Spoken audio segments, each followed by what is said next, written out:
కర్నూలు నగర ప్రజల సమస్యలు పరిష్కరించాలని నగరపాలక సంస్థ కార్యాలయం ముందు పట్టణ పౌర సంక్షేమ సంఘం ఆధ్వర్యంలో ధర్నా చేశారు. పన్నులు చెల్లించే ప్రజల సమస్యలు పరిష్కరించడంలో నగరపాలక సంస్థ అధికారులు విఫలమయ్యారని వారు తెలిపారు. మురుగునీటి కాలువలు రోడ్లు అవసరమైన చోట వేయకుండా అవసరం లేని చోట వేస్తున్నారని పట్టణ పౌర సంక్షేమ సంఘం నాయకులు పుల్లారెడ్డి తెలిపారు. పార్కులు కబ్జా చేస్తున్న అధికారులు పట్టించుకోవడం లేదన్నారు.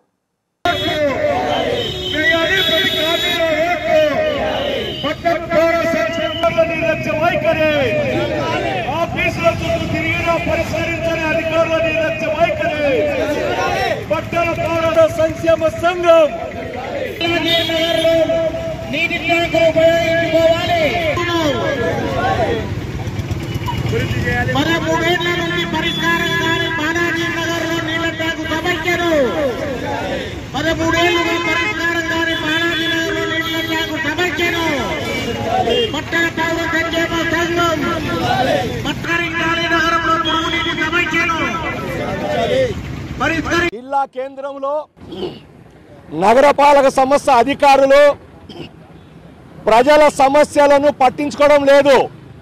నెలల తరబడి సంవత్సరాల తరబడి ఆఫీస్ చుట్టూ తిరిగి అలసిపోతున్నారు జనం. ఎవరో కొంతమంది పాలకులు చెప్పిన సమస్యలు పరిష్కరిస్తున్నారు తప్ప పన్నులు చెల్లించే ప్రజలకు కనీస సౌకర్యాలు కల్పించాలనే స్పృహ కూడా కోల్పోతా ఉన్నారు. 15వ ఆర్థిక సంఘం నిధులు మంజూరై సంవత్సరమైన కాలువలు మొదలు పెట్టడం లేదు. అట్లాగే 100 అడుగుల రోడ్లు మురికి కాలువలు వేయండి మొత్తుకున్నా వేయడం లేదు. అవసరం లేని కాడ అభివృద్ధి చేస్తూ ఉన్నారు. అభివృద్ధిలో అసమానతలు జరుగుతూ ఉన్నాయి.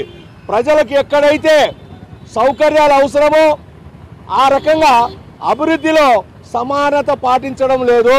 వివక్షత చూపిస్తున్నారు. పన్నులు పెంచడమే తప్ప పన్నులు చెల్లించే వారి సమస్యల గురించి తెలుసుకుందాము, పరిష్కరిద్దాము అని పట్టించుకోవడం లేదు. మురికి కాలువలు కబ్జాకు గురవుతున్నాయి, పార్కులు కబ్జాకు గురవుతున్నాయి.